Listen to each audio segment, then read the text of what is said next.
Welcome to British Accent Podcast. Hey everyone, welcome back to the podcast.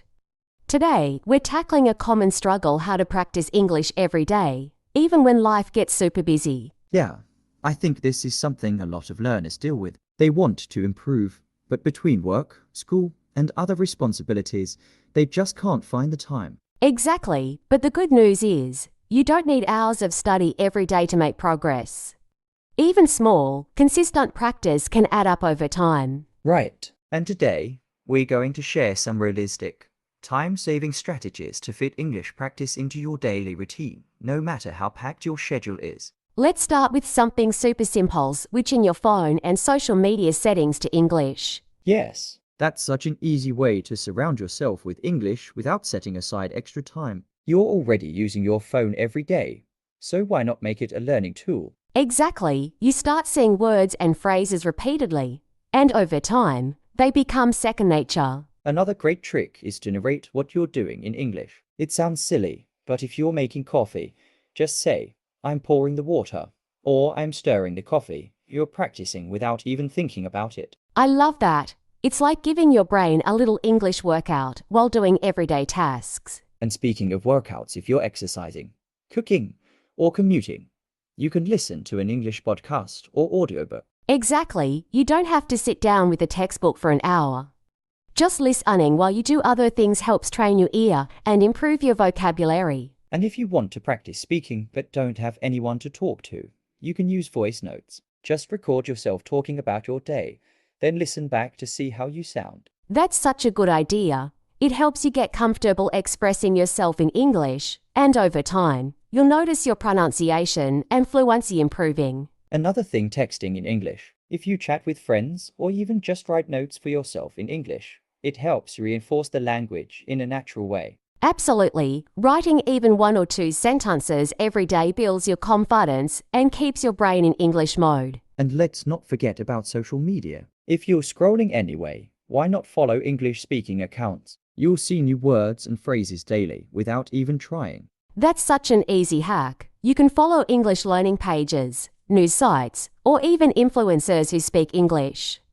The more exposure, the better. Yeah, and if you feel brave, you can even comment in English. It's a great way to practice writing naturally. Oh, that reminds me, journaling. Even if you write just a few sentences every night about your day, it helps with vocabulary and sentence structure. Exactly, and you don't need to worry about mistakes. The point is to get your thoughts flowing in English. Another way to fit in practice is by setting small daily challenges. Like, today, I'll learn 5 new words, or I'll use this one phrase in a conversation. Yeah, small goals make learning feel doable. If you try to do too much at once, it gets overwhelming, and you might give up. That's so true, and celebrating small wins keeps you motivated. Speaking of motivation, finding a study buddy can help. Even if you just send each other a message in English once a day, it keeps you accountable. 100%. Having someone to practice with makes a huge difference.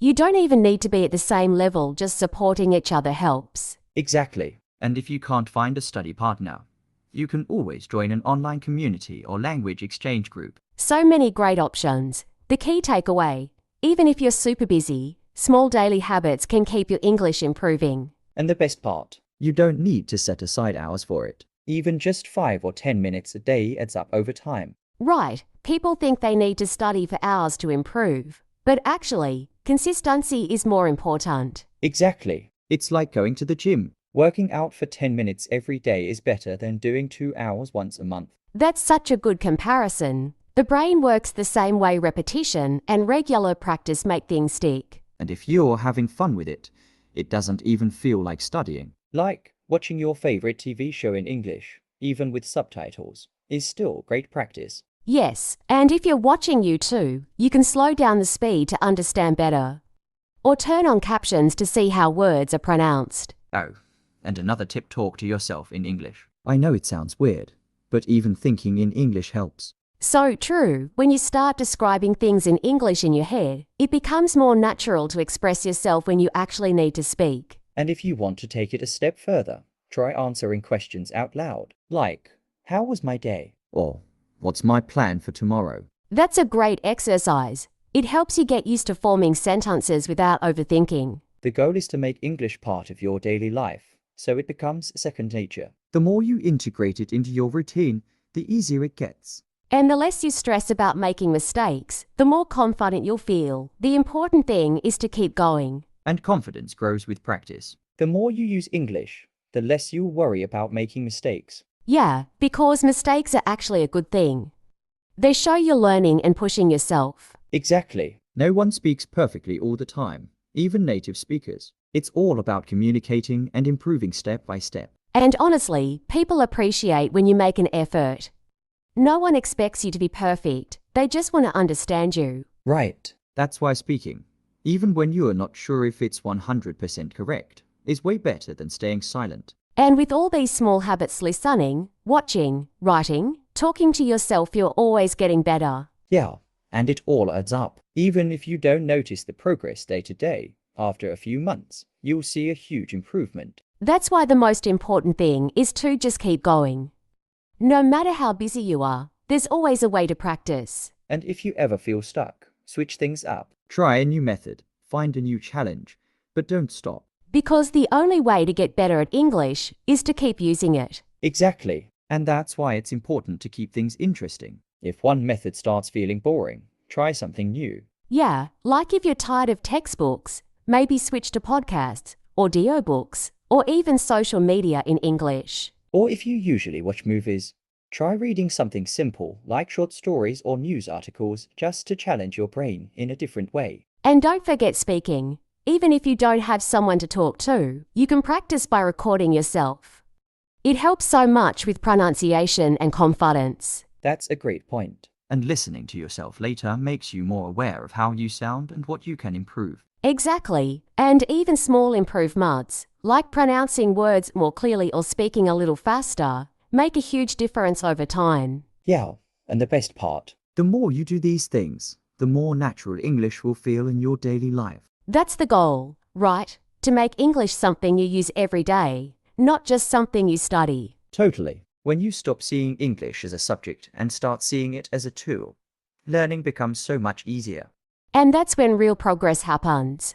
Right. When English is just part of your daily life, you stop overthinking it. It becomes second nature. And that's such a game changer. Like, when you start thinking in English instead of translating in your head, everything gets easier. Yeah, because that's when fluency really kicks in. You're not just memorizing words, you're actually using them. Exactly. And one of the best ways to reach that level is to surround yourself with as much English as possible. 100%. Whether it's music, podcasts, books, or even changing your phone settings to English, every little thing helps. And it's not just about passive learning, either. You have to be active. Repeat what you hear. Write things down. Try using new phrases in a sentence. Yeah, and don't be afraid to experiment with the language. Even if you make mistakes, that's how you learn. Honestly, mistakes are proof that you're trying. And the more mistakes you make, the more you improve. That's the mindset shift that makes all the difference, seeing mistakes as part of the process, not something to be afraid of. Exactly, because if you let the fear of mistakes stop you, you'll never practice. And if you never practice, you'll never improve. And the more you practice, the more natural English feels. It stops being something you have to do and just becomes part of your life. That's the goal, using English without even thinking about it. Yeah, and once you reach that point, English stops feeling like a task and more like a habit, something you just do without even realizing it. Exactly, like when you start dreaming in English or randomly thinking in English throughout the day. That's when you know it's really clicking. And that's not something that happens overnight. It's the result of small, consistent efforts every single day. Yep, people always ask, how long will it take to become fluent? But the truth is, it depends on how often you engage with the language. Right. It's less about time and more about consistency. Someone practicing a little bit every day will improve way faster than someone who only studies once a week. And consistency doesn't mean studying for hours. Even 5 or 10 minutes a day of focused practice can make a big difference. Exactly. It's better to do a little every day than cram for hours once a month. That's why I always tell people, make English fit into your lifestyle. If you love music, learn through lyrics.